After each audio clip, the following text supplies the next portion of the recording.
मैं गौतम बुद्ध हूँ और मैं आपको अपने पूरे जीवन की कहानी बताऊंगा।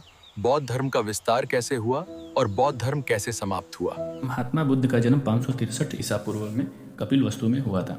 इनके पिता सुधोधन शाक्य कुल के क्षत्रिय थे, वो कपिलवस्तु के राजा थे। इनका जन्म इनकी माता जब महामाया अपने ननिहाल जा रही थी कपिलवस्तु से, तो रास्ते में लुम्बिनी ग्राम में ताल वृक्ष के बीच में इनका जन्म हुआ था।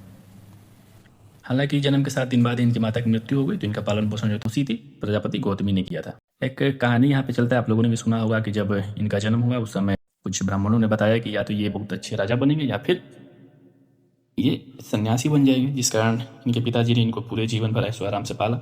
16 वर्ष की उम्र में इनकी शादी करा दी गई और इनकी जो शादी हुई थी वो यशोधरा नामक हुई थी, जो रामग्राम की कोलिया गणराज्य की राजकुमारी थी। फिर इनका बच्चा भी हुआ जिनका नाम था राहुल। और एक चीज़ यहाँ पे देखिए कि इनके पास सभी सुख ऐशो आराम था, फिर भी खुश नहीं थे। यहाँ पे एक घटना आती है, जब इनके बच्चे की जन्म होता है तो वो कहते हैं कि आज मेरे बंधन की श्रृंखला में एक और कड़ी जुड़ गया। यानी कि वो इस चीज़ से खुश नहीं थे, वो बचपन से ही चिंतनशील थे।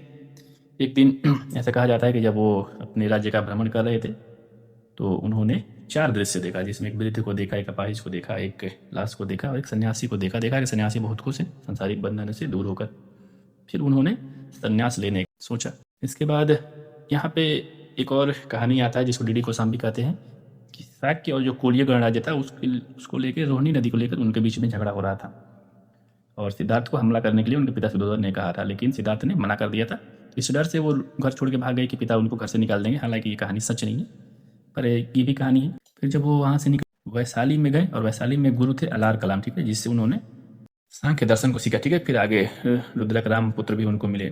फिर यहाँ पे उन्होंने 5 ब्राह्मणों के साथ मिलकर बाद में फिर कड़ी तपस्या की। हालांकि उन्होंने देखा तपस्या से उनको कोई लाभ नहीं हो रहा है, उनका शरीर एकदम कमजोर हो गया था। तो वहाँ पे एक सुजाता नामक लड़की थी, वहाँ उसके नाम हाथ से उन्होंने खीर खाकर उपवास तोड़ दिया और फिर उन्होंने एक वट वृक्ष के नीचे ज्ञान के लिए समाधि धारण की। 7 दिनों के बाद 8वें दिन उनको वैशाख पूर्णिमा के दिन ज्ञान प्राप्त हो गया। मैंने प्रेम प्राप्त कर लिया है और मैं पूरे विश्व को मुक्ति का मार्ग दिखाऊंगा।